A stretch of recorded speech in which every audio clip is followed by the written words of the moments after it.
திராவிட முன்னேற்ற கழக அரசு அமைந்த பிறகு பல்வேறு திட்டங்கள் அனைத்து இந்திய அண்ணா திராவிட முன்னேற்ற கழக ஆட்சியை கொண்டு வரப்பட்ட பல்வேறு திட்டங்களை கைவிட்டுட்டாங்க. அதையெல்லாம் அதிமுக ஆட்சி வந்த பிறகு எந்தெந்த திட்டத்தை அவர்கள் கைவிட்டார்களோ அந்த திட்டத்தை எல்லாம் தொடர்வதற்கு உண்டான நடவடிக்கை மேற்கொள்ளப்படும். உடல் உறுப்பு திருட்டா முறைகேடான பஸ் தெரிஞ்சுக்கணும்னு சொல்றாரு. 2019 இதே திருட்டு நடந்திருக்கு, நாமக்கல்லோட நடந்திருக்கு, அதை தெரிஞ்சுக்கணும்னு சொல்லியிருக்காரு. அதாவது இதில் முதல்ல கேள்வி கேட்கறதுக்கு வந்து நீங்கள் சிந்தித்து கேட்டிருக்கணும். இது யார் செஞ்சது?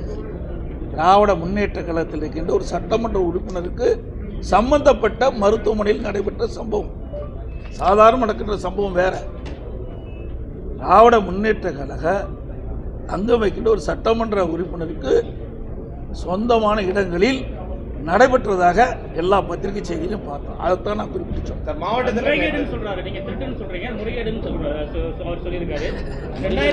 அதாவது முறைகேடுக்கு திருட்டுக்கு நிறைய வித்தியாசம் இருக்கு.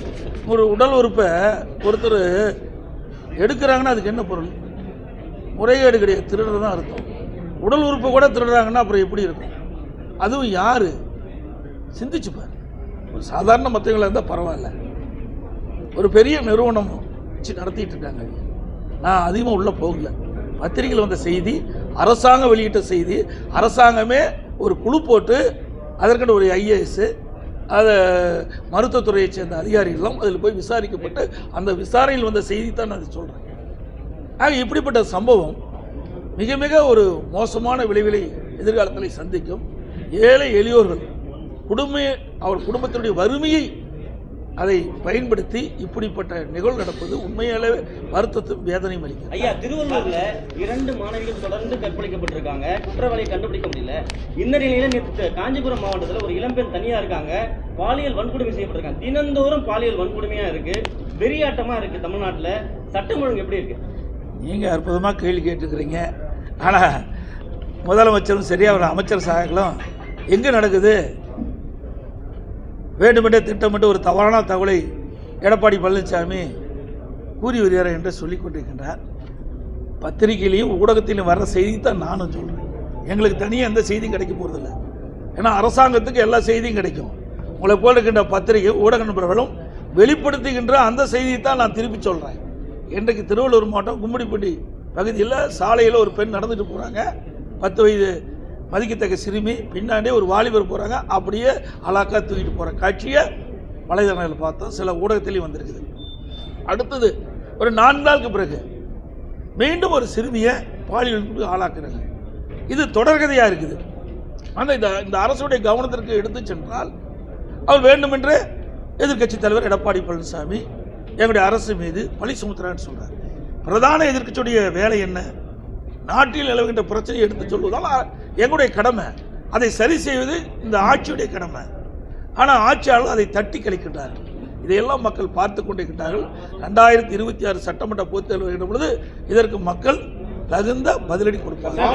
2 கோடி புதிய உறுப்பினர்களை சேர்க்கணும்னு சொல்லிட்டு திமுக வீடு வீடா போய் உறுப்பினர் சேர்த்துக்கிருக்காங்க.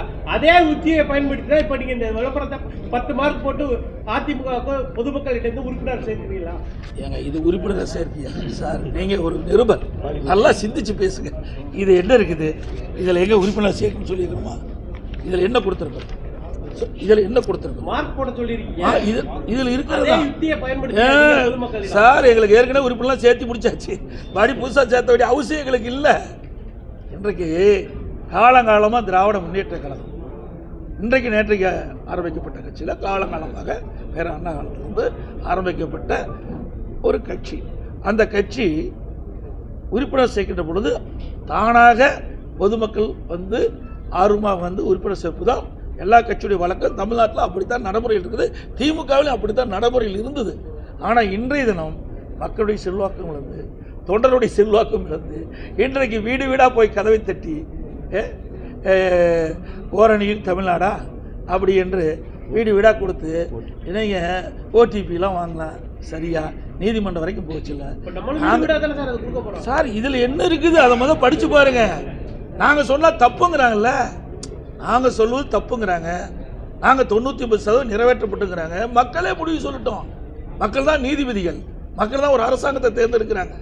ஒரு அரசியல் கட்சிகள் தேர்தல் நேரத்தில் கொடுக்கப்பட்ட வாக்குறுதியை நிறைவேற்றுங்களா இல்லையா? நீங்களே கொடுக்குறோம், விருப்பப்பட்டால் எங்கிட்ட டிக் பண்ணி கொடுக்கலாம், விருப்பம் அவங்களே வச்சுக்கலாம். நாங்கள் யாரையும் கட்டாயப்படுத்துறது இல்லை. கடந்த காலத்தில் அரசியல் கட்சி தலைவர்கள் ஒருவருக்கு ஒருவர் வந்து விமர்சனம் செய்யும் போது சபை நாகரிகம் பற்றி சில வார்த்தைகளை பயன்படுத்த மாட்டாங்க. இப்போ இருக்க கடந்த 3-4 ஆண்டுகளாக விமர்சனங்கள் பெயரில் கடுமையான அரசியல் கட்சி தலைவர்களை கடும் விமர்சனங்கள் உருவாக்குவதற்கு ஏற்றுக்கொள்ள அரசியலுக்கு வந்து நல்லதா? இந்த கேள்வியெல்லாம் திமுக தலைவர் கேட்டுக்கணும். எப்படிலாம் இன்னைக்கு பேசினாங்க நல்லா பாருங்க. எவ்வளவு கீழ்த்தரமாக பேசினார் முதலமைச்சரும் திரு துணை முதலமைச்சர் எப்படி பேசுனான்னு உங்களுக்கு எல்லா ஊடகத்திலும் இருந்தே கிடையாது. நான் அப்படி யாரையும் பேசவே இல்லை. எந்த இடத்துலையுமே நான் வந்து மரியாதை குறிச்சா பேச மாட்டேன். எங்க உரிமையில பேச சொல்ல சார், பொதுவா இருக்கிறீர்கள்லாம் நான் வந்து பொறுப்பில்லை. என்னை பற்றி தான் நான் பேசுறேன். உரிமையில எந்த இடத்துல நாங்க இது வரைக்கும் ஊடகங்களும் பத்திரிகைகளும் மக்களே கேள்வி கேட்கிறேன். நான் பேசுறது தப்பா? நாங்க மேடையில் பேசும்போது கூட அது வந்து அதாவது சில நேரத்தில் வேகமா பேசிக்கிட்ட பொழுது ஒரு நீங்க அது வந்து தவறு நீங்க எடுத்தீங்களா? என்னை பற்றி எவ்வளவு நல்லா கேளுங்க. புழுவாட்டம் ஊர்ந்து போனாங்க. இதான் பேசுறது. ஒரு முதலமைச்சரை புழுவாட்டம் நினைஞ்சு போறாங்க. இன்னொருத்தர் பேசினார், அது வேண்டாம். உதயநிதி என்ன பேசுறாரு, திரு உதயநிதி அவர்கள் என்ன பேசுறாங்க, இதெல்லாம் வந்து இந்த ஊடகத்தின் மூலமாக அவர்கள் போல நான் நடந்து கொள்வது நான் வந்து அது எங்களுக்கு வித்தியாசம் இல்லாத போயிடும். அனைத்து ஊடகங்களுக்கும் பத்திரிகைகளுக்கும் நன்றி. டயா பூஸ்டர் சுகருடைய ரிமோட் கண்ட்ரோல் இனி உங்க கையில. அனைத்து மருந்து கடைகளிலும் கிடைக்கும். செய்திகளை உடனுக்குடன் தெரிந்து கொள்ள கீழ்கண்ட கேபிள் மற்றும் டிடிஎச் நெட்வொர்க்குகளில் எம்நாடு செய்தி தொலைக்காட்சியை காணுங்கள்.